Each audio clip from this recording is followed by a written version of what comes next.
สบายดีทุกคนสำหรับวิดีโอนี้เราจะพามาสาธิตวิธีการสร้างปุ่มบัตทอนที่เวลาเรากดแล้วมันขึ้น alert แจ้งเตือนมาหรือว่า alert ข้อความต่างๆขึ้นมา โดยเราจะใช้ภาษา Swift UI ในการเขียนเป็นแอปพลิเคชันสำหรับ iOS เนาะจะเป็น iOS 10เวอร์ชัน10ขึ้นไปอุปกรณ์ที่เราจะใช้ผ่านตัว Xcode ของ Mac เนาะเราก็คลิกเปิดไปเวลาเขาเปิด Xcode เขาจะสังเกตว่ามันบ่มีหน้าตาอย่างขึ้นมาแต่ให้เขาสังเกตแถบทางเทิงเนาะมันจะขึ้นแถบ Xcode เป็นชื่อแอปพลิเคชันของเราแล้วก็เป็นพวกเมนูต่างๆเขาก็ไปที่ไฟล์ New ก็ New Project ขึ้นมานี่มันจะให้เขาเลือก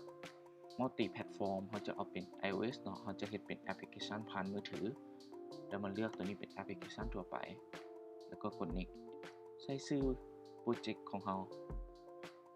เขาจะใส่โปรเจกต์เป็น alert ตามชื่อคลิปเขาเลยเนาะเขาจะสร้าง alert กด Next หาม่งเก็บไฟล์เขาจะเก็บไว้ที่ desktop กด create ไปอยากว่ากินประสิทธิภาพของคอม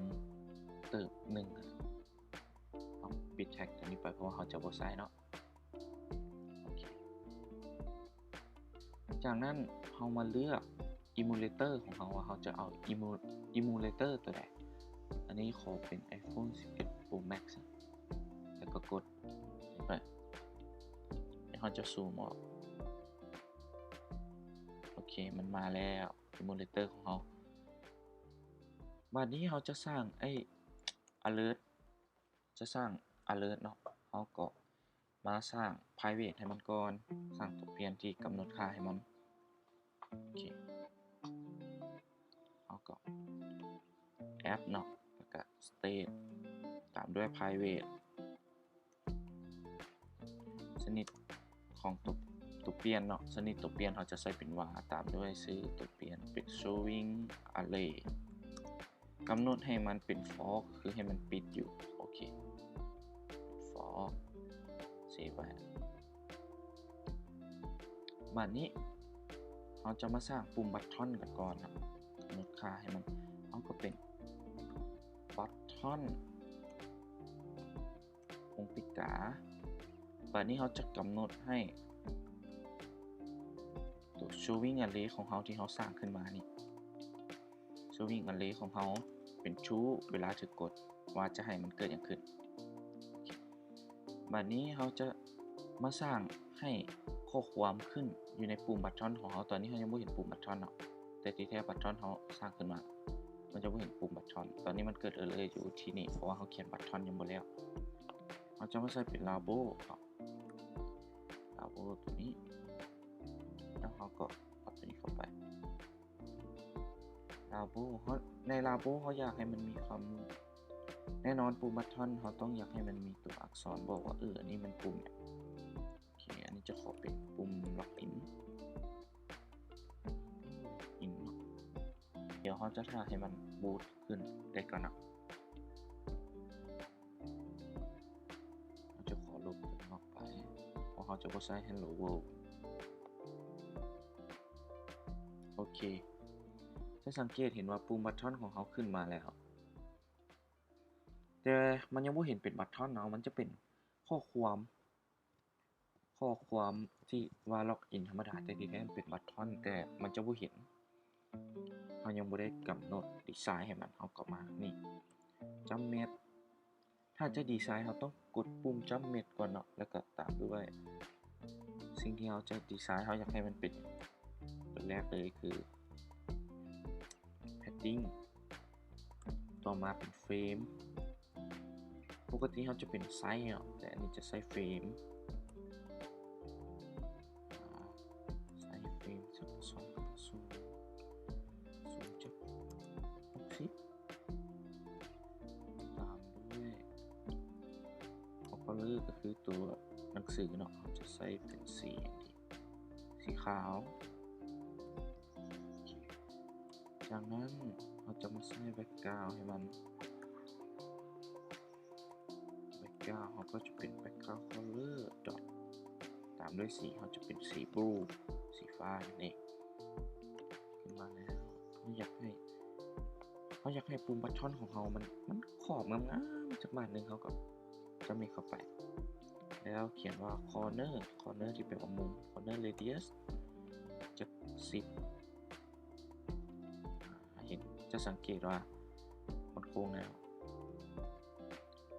โอเควันนี้เราได้ปุ่มบัตทอนของเขาแล้วแต่เรากดเข้าไปเห็นไหมมันกดเข้าไปได้แต่มันยังบ่โชว์ alert เราจะมาเขียน alert ให้มันกัน alert เราก็ต้องออกจากวงขอของตัวนี้ก่อนวงขอของ label เราก็จะมี alert โอเควงเล็บเปิดวงเล็บปิดตามด้วย is present จำ2จำเนาะจากนั้นเขาก็ไปเอาตัวเปลี่ยนตัวนี้ของเขามาอ้างเองในตัวนี้เลยเขาก็ดอลลาร์เนาะแล้วก็ showing array วิธีการใช้ตัวเปลี่ยนของ Swift UI กับของPHP จะคล้ายๆกันมันจะเปิดตัวสกุลเงินขึ้นมาเนาะจากนั้นเขาก็วงปิกาเลื่อนไส้ alert วงเล็บเปิดวงเล็บปิดวงแถวโอเคข้างในเขาอยากให้มันมีอย่างในปุ่ม alert เขาอยากให้มันมีตัวเทิงสุดข้อความเทิงสุดและข้อความที่เป็น message เนาะหัวข้อกับ message เขาก็จะเป็น title เป็น text ตามด้วยวงเล็บเปิดวงเล็บปิดสำหรับภาษา Swift UI ตัว Single Quote กับ Double Quote มีค่าต่างกันนะความหมายมันจะต่างกันถ้าเขาอยากให้มันเป็นข้อความเราจะใช้เป็น Double Quote เราบ่สามารถใช้เป็น Single Quote ได้เราจะใช้เป็น Double Quote ตามด้วยข้อความทั้งเทิงเขาจะเป็น Hello แล้วแต่เขาจะใส่เลยอันนี้จะใส่เป็น Hello World โอเคถ้าเขาจะเขียนต่อเขาต้องมีจุดแล้วลงต่อวันนี้อยากให้เขาจะได้ส่วนของ header แล้วเขาอยากได้ส่วนของ message เขาก็เขียนเลย message ก็เป็น text เนาะ text เขาจะใส่ข้อความที่เขาอยากใส่จะเป็น welcome to Swift UI แล้วเขาก็กดเสร็จเขามาลองรันกันมึงอันนี้จะเป็นปุ่มบัตทอนโอเค alert เห็นว่า alert ขึ้นมาแล้วแต่มันจะขึ้นจากสิเนาะตัว title ก็คือส่วนของ header ที่เขาอยากให้มันขึ้นมามันจะเป็น hello world ส่วนของ message ก็คือข้อความที่เขาอยากใส่เนาะจะเป็น hello world กับ welcome to Swift UI แล้วมันจะมีปุ่มบัตทอนโอเคเวลาเขากดไปตึ๊บบูมีอย่างเกิดขึ้นแต่บัดนี้เขาอยากให้มันขึ้นปุ่มบัตทอน2อันสมมุติคือเขาเฮ็ดเป็นฟอร์มล็อกอินอันนึงเนาะแล้วเขายังบ่ทันได้กรอกอีเมลหรือพาสเวิร์ดเข้าไปแล้วเขาไปกดแล้วมันขึ้น alert ขึ้นมาว่ากรุณาใส่อีเมลกับพาสเวิร์ดก่อนมันจะมีtry again กับ cancel ถ้าเขากด try again มันจะอยู่หน้านั้นยังจะอยู่หน้าล็อกอินแต่ถ้าเขากด cancel ก็คือให้มันออกจากแอปพลิเคชันนั้นเลยเขาจะเขียนเอาแหละหลังจากที่เขาได้จากซีแล้วเขาจะมาเขียนต่อเขาจะกำหนดเลยคือตัว try again ของเขาเนาะเขาจะให้มันเป็น primary key หรือว่า primary button นั่นเองเนาะ primary button ตามด้วย dot เป็น distinctive ตัวข้างในเนาะเขาอยากให้มันโชว์คำว่าเนี่ยเขาอยากให้มันโชว์คำว่า distinctive เขาอยากให้มันโชว์ว่าเป็น try again title ตามด้วยข้อความเนาะเขาจะเป็น try again โอเคบัดนี้เขาอยากให้มันสมมุติว่าปุ่มบัตทอนของเขาอยากให้มันเกิดแอคชั่นอย่างขึ้นมาเวลาหลังจากแบบ เขากดปุ่ม error แล้วมีแจ้งเตือนขึ้นมาแล้วเขาอยากให้มันเกิด action อย่างขึ้นมาเขาก็เป็น dot ตามด้วย action โอเคจะอยู่ประมาณนี้แต่สำหรับตัวนี้เขาจะบ่เขียนเนาะเขาจะไปเขียน action ให้กับตัวบัตทอนตัวที่2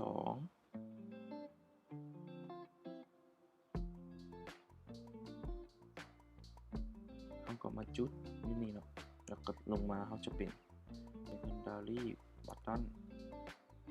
ตัวนี้เขาจะกำหนดให้มันเป็น default เนาะแล้วก็เป็นทางในเขาจะใส่เป็น text กันให้มันขึ้นคำว่า no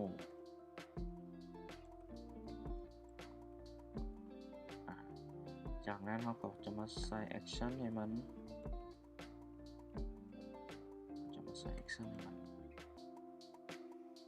บัดนี้เราอยากให้มันกดปุ่มเวลาเขากดเนาะมันจะขึ้นว่า try again ก็คือให้มันอยู่หน้านี้หน้า login คือเก่ากับกด no ก็คือให้มันออกถ้าผู้ใดเคยเขียน C++ มันจะมีคำสั่งในการสิ้นสุดโปรแกรมก็คือคำสั่ง return 0เป็นบ่ก็คือพอมันเห็น return 0ปุ๊บมันจะหยุดการเฮ็ดเวียกของโปรแกรมตัวนี้ก็คือกันเขาจะใช้เป็น exit ก็คือให้มันออกแล้วกำหนดให้มันเท่ากับ0ตุ๊บโอเคเดี๋ยวเรามาลองเบิ่งกันเขาจะกดตัวนี้ให้มันขึ้น emulator ตัวใหญ่ขึ้นมาเลยตัวนี้ขึ้นกับสเปคของคอมแล้วถ้าคอมแพงก็จะใช้เวลาแป๊บเดียวถ้าคอมสเปคกึ่งๆกลางๆก็อยากใช้เวลาน้อยนึง